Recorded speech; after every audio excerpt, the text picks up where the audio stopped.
of course, we spoke about this chat and our build-up to the 2024 Olympic Games. And the Olympic Games in Paris are just over 100 days away, and several South African athletes who have already qualified are hard at work as they target a better medal tally than in the previous Games. Meanwhile, several other athletes still look to secure their qualification to the Paris Games.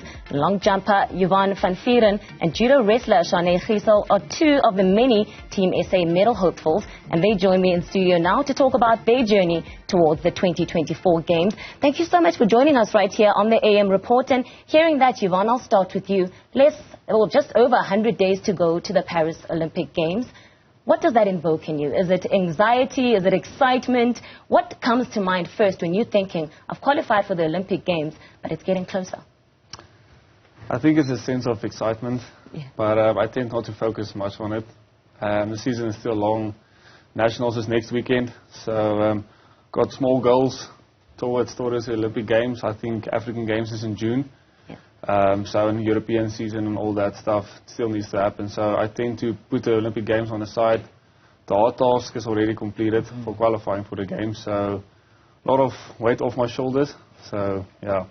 Bit of weight off your shoulders, but that's not the case for you, Charne, because you haven't quite qualified for the Olympic Games yet. What is that roadmap looking like for you in terms of the qualification events? And what your plan is going to be to ensure that you are in Paris? So with regards to judo, it's a little bit more different than a normal qualifying time or qualifying jump. So with judo, we have points that we have to accumulate, and obviously you have to be a top 20 in the world, or you have to be the highest ranked player in the country to go and qualify. So in essence, that means it's not just like a quick little thing that you have to do. There's a lot of hard work and a lot of planning and preparation that has to go through it, and obviously because points can be continuously accumulated, you have to carry on accumulating points until the very end of qualification in order to qualify.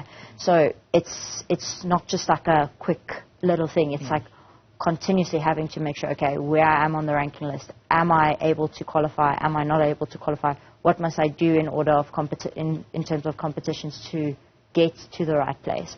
So it's actually quite nerve-wracking, but it's what I signed up for. So. And what's your approach going to be like? Because you're mentioning that it's taking it each step at a time. So for you, is it going to be accumulating as much points as you can as early as possible? Or is it more of a marathon where you're staggering things through and having small incremental goals that you're building up as you get closer to the Games? So with regards to me specifically, I think I had a little bit of a setback coming after Africa Games, coming back. So I wasn't able to be cleared for most of my competition. So right now I wanted to be a little bit of a marathon where I accumulate points one after the other. But now it's almost like a little bit of I have to do as many as I can in order to get as much points as I can in a certain amount of time in order to qualify. So that's basically now the plan. It's just to go to as many and to try and get as much points as possible to qualify. Well, we know what we're building up towards, which is the Paris Games, but I want us to take perhaps a step back. Long jump, judo wrestling, completely different sports. What is it about long jump that drew you to it and you knew that this is what I want to do? And perhaps did you always know that you would be good at it, or was it something that you stumbled across perhaps by chance? So I did 400. I trained with Wade van Niekerk there, Tanya Ansen Bloem. So, and then in 2017 I joined Neil Cornelius here, the former coach of Luba Manyonga. So, and then from 2018 till 2024 now, I've been with Neil. But yeah, so 400 was always my focus point, did long jump on the side, and then one day I decided, listen, I'm actually quite good in it. Let's see what happens if I take this up a notch and get a coach that will coach me full-time for long jump. And yeah, so from there it's like, obviously you've got setbacks, the whole training program changes, and different mindset, different approaches towards certain things. But yeah, I mean, since 2021, everything just went upwards, and it's just success all the way. And you're talking about setbacks, and perhaps I want to visit one of the perhaps painful ones for you, and the loss of Hendrik Martens, who was a training partner for you, somebody that you relied on. How did that impact your trajectory as an athlete, and perhaps some of the things that happened thereafter in your career?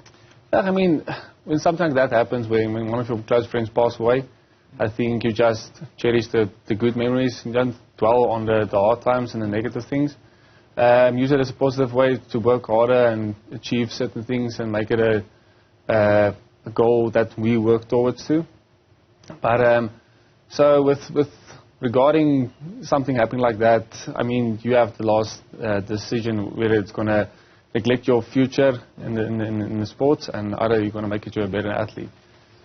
Many people now saying perhaps you are the invincible man because you've had a number of challenges being thrown at you. Yeah. You're sitting in this chair after a doctor told you you would never compete again. Yeah.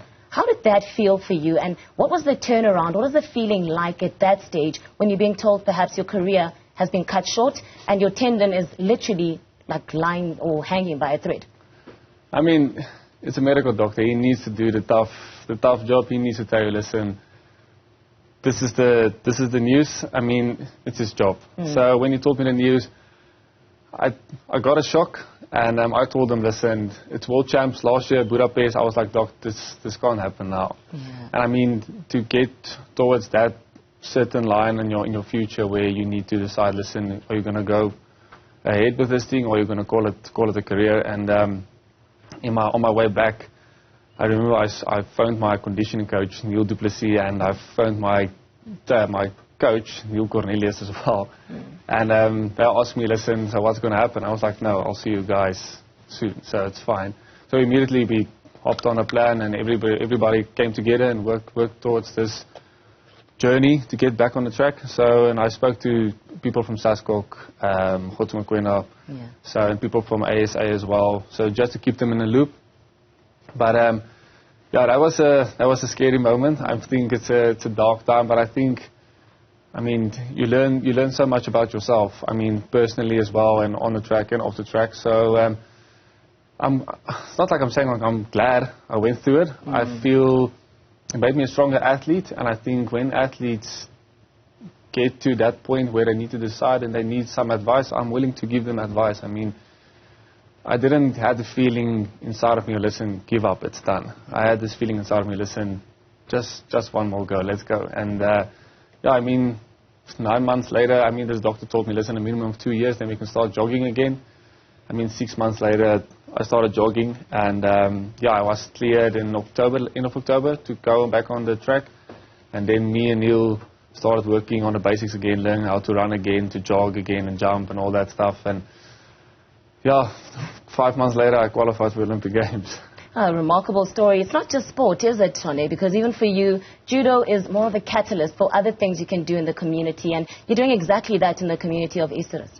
Yeah, so I established a club in 2022 with a bunch of help from Turk Sport. Basically what we're doing is we climbed in there because of the high substance abuse that was happening in and around Easterus, as well as the gang violence that was occurring. And obviously there isn't a lot of sports or extracurricular activities happening there besides for the sport that's within the school. So we decided to just jump in and assist there, and then we've basically just grown from strength to strength there by then. Yeah. Oh, brilliant stuff. So let's shift back now to Paris 2024. Now, you a well-decorated athlete. You've got Commonwealth Games, medals, African Games, World Judo Championships. What is it about the Olympics, though, that makes things so different? Because every athlete says, I want to go to the Olympics, and that is the pinnacle event. I think like it's almost like a little stepping stone that you have in your career, where basically you start off doing like club, and then you slowly move your way up to like nationals, and then almost like you have like this hunger and this drive to like just carry on moving, and you just want to know what's the next best thing, what can I do next in my career to like actually feel almost like, I want to say fulfilled, but like you can't completely be fulfilled with just a sport, but it's almost like a thing that you kind of want to move towards, and you almost gravitate towards it, and you just like, if I'm at this level, how much more can I push myself, and what's my limit, you know? So that's what we always say in judo, is like where my limit lies, and like with the human mind, like you basically, if you can break past your limit, you can do so much. So it's just basically like me wanting to test where I can actually lie. And let's just wrap this up quickly, Jovan. I have to throw this at you before we go. The announcement yesterday, big one. Track and field athletes are now going to be paid at the Olympics, and it's a huge prize money as well, just under R1 million. Does that give you a bit of an extra push for this year's games? Yeah, it does, but I think not to focus on the financial part. I think that will come by itself. So, I mean, when you go to the finals, I think that there's 2 difficult stages in the Olympics for me.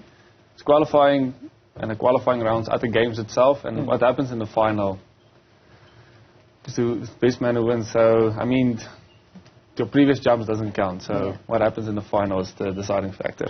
Oh, thank you so much to the both of you, and certainly wishing you all the best for the Olympics and in your qualification journey as well. We're hoping to see you at the Olympics as well, Charne. So, of course, those are our 2 athletes that we did have. Jovan van Vuuren, a long jumper, as well as Charne Griesel. There's, of course, a judo wrestler as they prepare for Paris 2024.